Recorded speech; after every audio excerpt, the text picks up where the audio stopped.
So the final aspect we need to be looking at in terms of software components is backup and restoration. Backups should be taken regularly. To back up your work, it should be done regularly. The more important the data, the more often you should do it. So I back up my schoolwork once a week.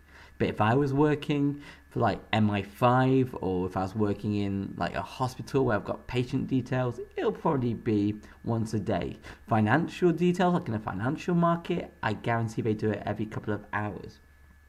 Anyway, so it should be on a regular basis.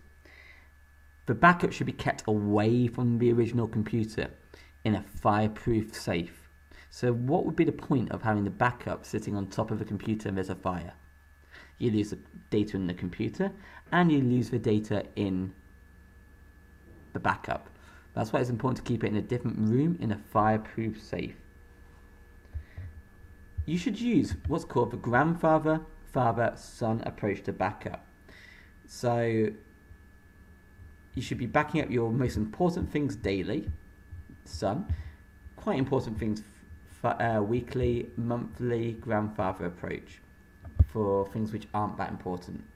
And what will happen is over time, the son will become the father will become the grandfather with that data.